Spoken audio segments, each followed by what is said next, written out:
Hello everyone and welcome to another video for Marvel Rivals. This one is going to be about our God of Thunder, Thor. He's the new addition, or one of the new additions to the game just a day or so ago. And he has had, at least from what I've seen, a mixed reception. Be quiet, Thor. He has had a mixed reception on how strong he is. Some players think he's really strong, some players think he's way too weak. In case you don't know, he is a tank. He is in that tank role, although he is the least tank out of all of the tanks.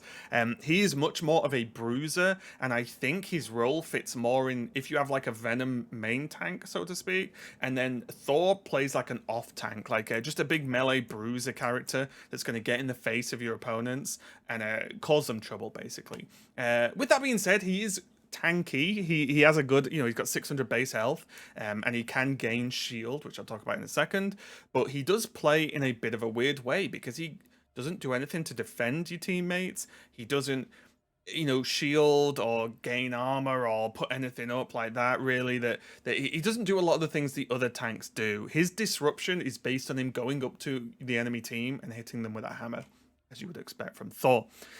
He does, however, have a weird interaction that is not really, it doesn't really exist in any of the characters, where pretty much all of his abilities share a cooldown. And what that means is, if you look in the bottom right, if I use his right click, the shift and F is on cooldown. If I use his left shift, his other two abilities are on cooldown. And this can make the character, at least it did for me, feel very clunky initially, because I'm like, okay, I'll go in and then we throw this and then, oh wait, I can't charge till now. And you feel like you're pressing buttons and nothing's happening, which is a weird thing because all the other heroes in Rivals definitely feel very responsive. So Thor does feel a little bit clunky in that aspect. However, I do think there is a way to play him to make him feel very, very powerful indeed. And that revolves around his core mechanic, which is the Thor Force, which is represented by the 3 hammers in the screen you can see in the middle. And these get used whenever you use an ability, and can be refilled by basically hitting your opponent.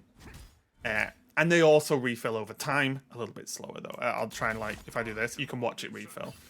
And the key thing for this is your abilities cost Thor Force. So the hammer throw costs 1. The charge, as you can see here, costs 1. Which you can refill if you do hit someone. You can just swing and refill it.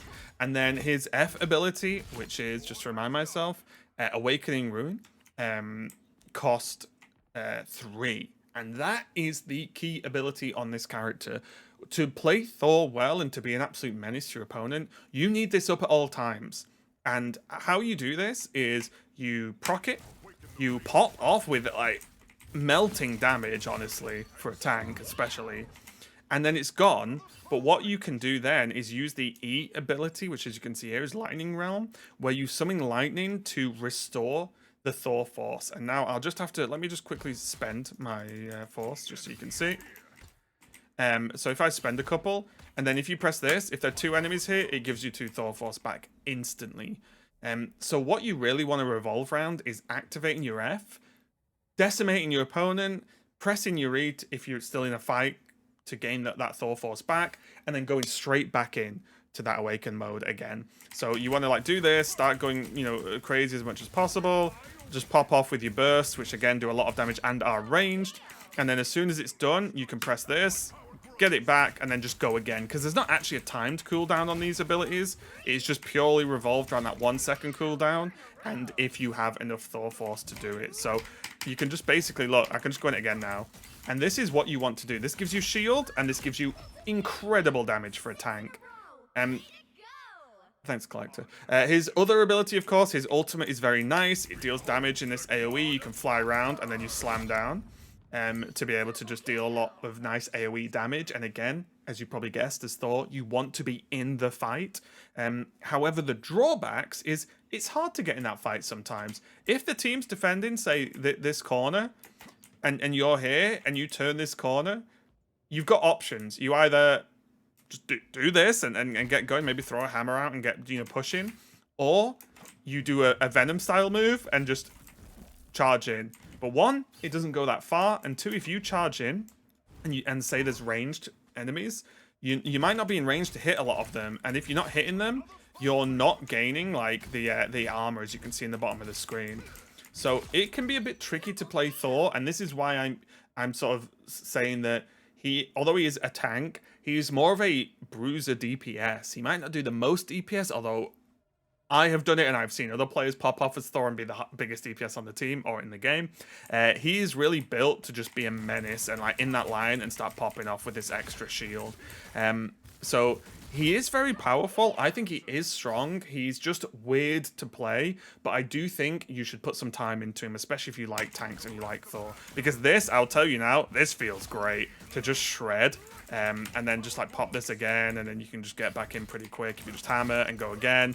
Like being able to just throw all this like lightning out is very, very powerful indeed. So super fun character. I will say as well, one thing that's maybe not talked about enough as an extra bonus, Thor, he does have his team up with Hela, so it's the same as Loki, so Thor can res if Hela gets a kill when he's dead. However, the big team up is with Storm. If you have a Thor on your team, you should look at playing Storm, because Storm gains a chain lightning extra ability, and that means she can crank her ultimate even faster. So Storm and Thor as a combo is incredible. I recommend trying it out.